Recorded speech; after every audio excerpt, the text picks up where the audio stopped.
Hello friends, তো দেখো আমি ডাক্তার কাছে যাচ্ছি, এখন হসপিটালে যাচ্ছি। তো ঠোঁটটা না খালি শুকিয়ে যাচ্ছে, একটু বলুন দিলাম, তারপরে একটু বেবি লিপও দিয়ে দিয়েছি।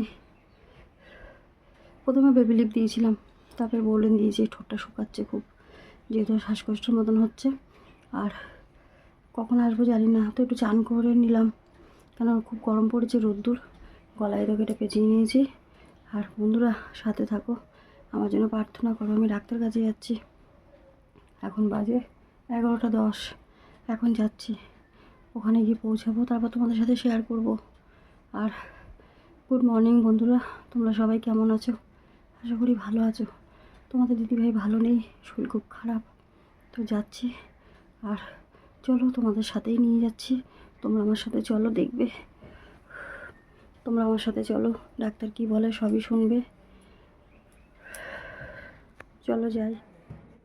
তো দেখো বন্ধুরা, আমরা চলে এসেছি ব্যারাকপুর প্রশাসন ভবনে। আর এই যে লাইনে অনেক লোক, লাইন।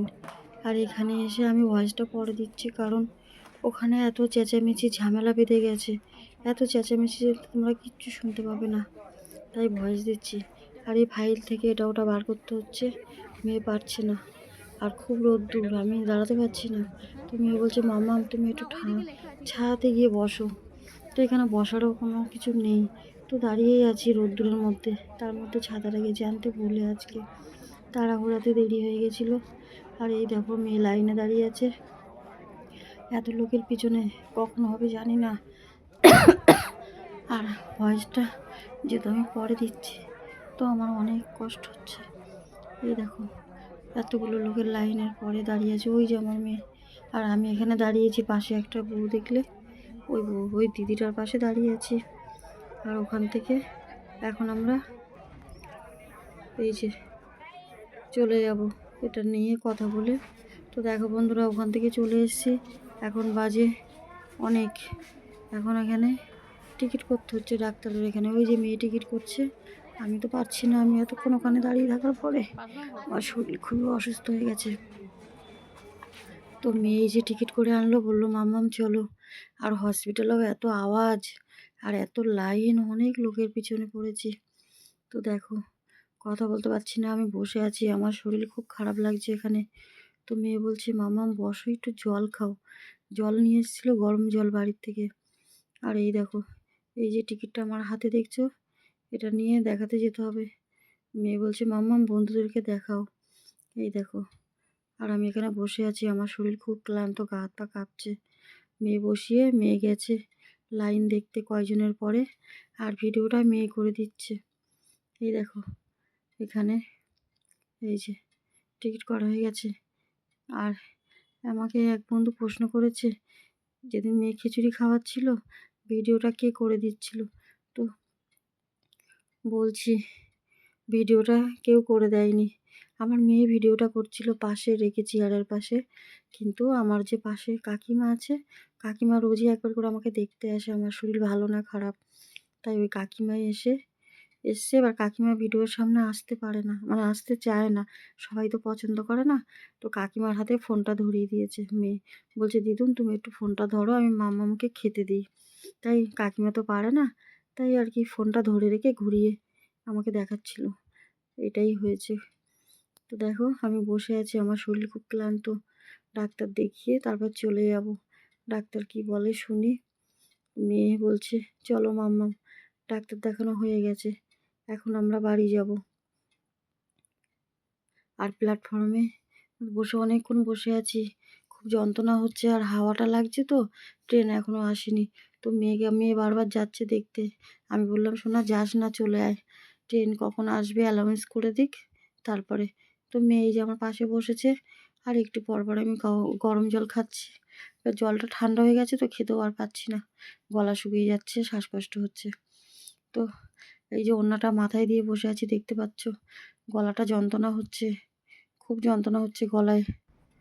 হ্যালো ফ্রেন্ডস, এখন বাজে 9টা, ঘড়িতে দেখো 9টা বাজে, 9টা 10, 9টা 10 বাজে। আর আজকে গেছিলাম হসপিটালে, হসপিটাল থেকে এসে আমার অবস্থা এতটাই খারাপ, ট্রেনের হাওয়াটা লেগেছে, আর তার মধ্যে ট্রেনে এত ভিড়, যাওয়ার সময় যেমন ভিড়, আসার সময় ভিড়। গেছি তো বাড়ির থেকে 10টা 10-এ বেরিয়েছি, 10টা 10 না, প্রায় 11টা হবে, 11:15 মনে হয় গেছি। আর অফিস টাইম থাকে না বেলঘরিয়ার থেকে ব্যারাকপুর, এত জ্যাম, মানে এত ভিড় আর কি, জ্যাম বলছি, রাস্তায়ও জ্যাম, এখান থেকে যে অটোতে গেছি অটোতেও জ্যাম। তারপরে মেয়ে সেই প্রশাসন ভবনে গেছিলাম, মেয়ের ওই যে ডিজিটাল ওটার জন্যে, ওটা জমা দিয়েছি, মানে দেখালাম, বললো 2 মাস পরে নাকি, 2 মাস পরে অনলাইনে চেক করতে বলেছে। আর আমাকে এক বন্ধু মানে জিজ্ঞেস করেছো তুমি,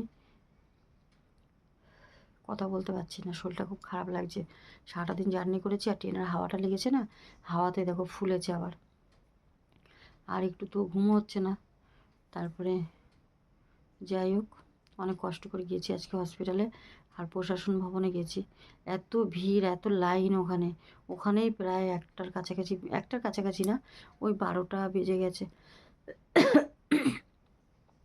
তা একজন জিজ্ঞাসা করেছো আমার মেয়ের নিটের ফর্ম ফিল আপ করেছি কিনা, না গো, মেয়ের নিটের ফর্ম এখনও ফিল আপ করা হয়নি।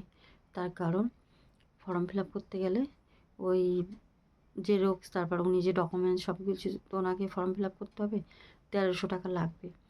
তো আমি এখন করব না, যেহেতু মার্চ মাসে 7 তারিখ অবধি টাইম আছে, মার্চ মাসে 7 তারিখ অবধি টাইম আছে, তো লক্ষ্মী ভাণ্ডারের টাকা পাই আমি, 2-3 তারিখে ঢোকে, লক্ষ্মী ভাণ্ডারের টাকাটা পেলে 1000 টাকা, ওর মধ্যে আর কিছু ভরে আমাকে মেয়ের ফর্মটা ফিল আপ করতে হবে। তো টাইম এখনও আছে, এই জন্য আর মেয়ে করিনি। আর তাছাড়া আমার শরীরটা তো ভালো না, মেয়ে একাই যাবে, কী করে আসবে বললো। কিন্তু আমাকে যেহেতু আজকে হসপিটালে নিয়ে গেছে, মেয়ের আজকে তো সারাদিন পড়া হয়নি, মেয়ে মনে হয় রাতে পড়বে, রাত জেগে পড়বে। আর আমি তো যেমন বসে থাকি বসে থাকবো, কারণ আমার তো ঘুম হয় না। তো বন্ধুরা, ডাক্তার কি বললো, আর এনটিকে দেখিয়েছি, কিন্তু ডাক্তার যেটা বলেছে সেটা আমি কালকে তোমাদের বলবো, ভিডিও অনেক বড় হয়ে যাচ্ছে, তো এই জন্য বলছি না। আর আজকে আমার শরীরটা খুব খারাপ, ওখানে যে গেছি এত কষ্ট করে, এত লাইন, তারপরে টাইমও দিয়েছে অনেক লম্বা টাইম, আর অনেক টেস্ট করতে দিয়েছে। কী কী করতে দিয়েছে, প্রেসক্রিপশান কী কী দিয়েছে পরীক্ষা করতে, মানে ব্লাড টেস্ট দিয়েছে অনেকগুলো হরমোন টেস্ট দিয়েছে, তো ওগুলো সব কিছু কালকে তোমাদের সাথে শেয়ার করব, কালকের ভিডিওতে তোমরা পাবে।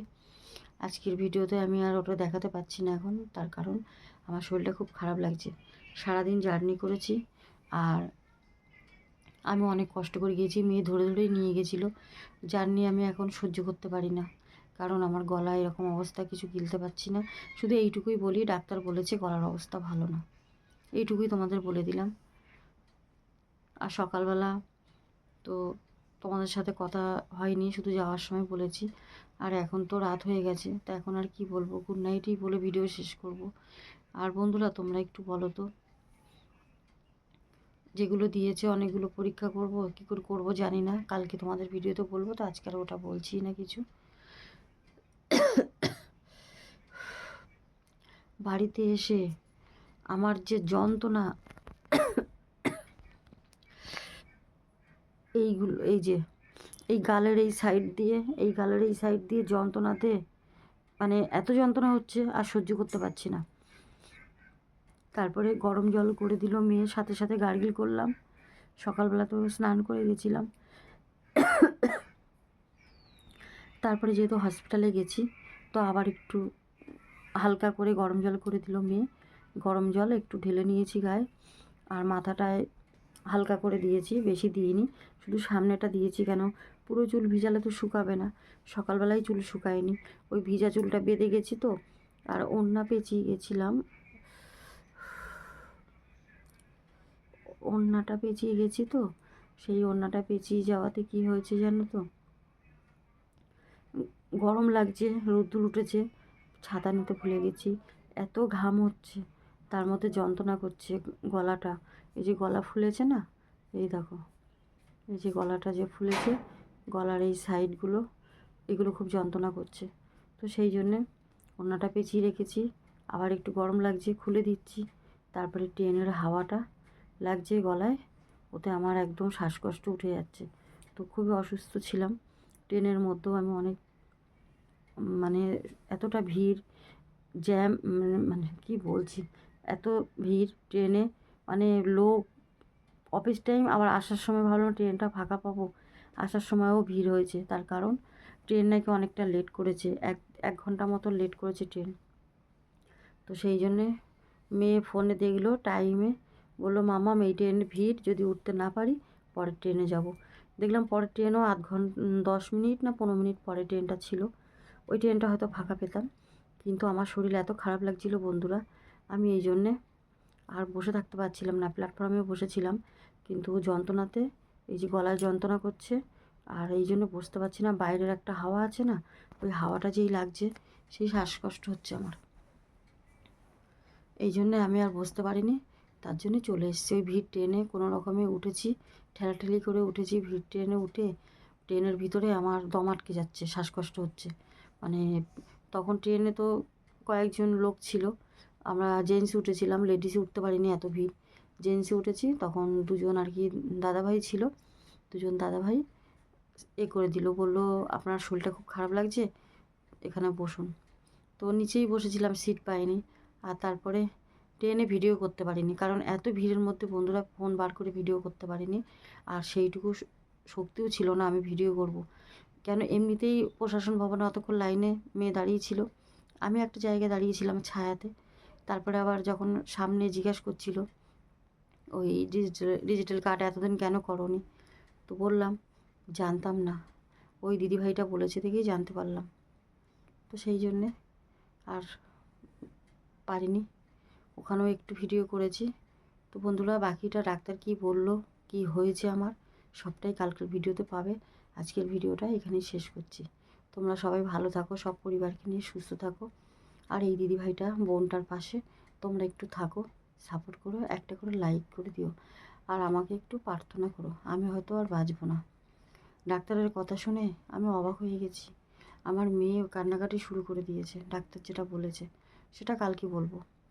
তো ডাক্তার এমন কথা বলেছে যে শুনে আমি ওখানেই আমার দুটো চোখ দিয়ে জল পড়ছে ডাক্তারের কথা শুনে। কারণ কাঁদতে পারছি না, আমি কাঁদলেই আমার যন্ত্রণা করছে। তো ডাক্তার দেখে যা অবস্থা বলেছে সেটা শুনেই আমি কেঁদে ফেলেছি। ডাক্তার বলছে এত কম বয়সে এটা কী করে হলো, রোগ কি বলে হয়। তো যাই হোক বন্ধুরা, কালকের ভিডিওতে তোমরা পাবে। আজকে ভিডিওটা এখানে শেষ করছি। গুড নাইট, ভালো থাকো।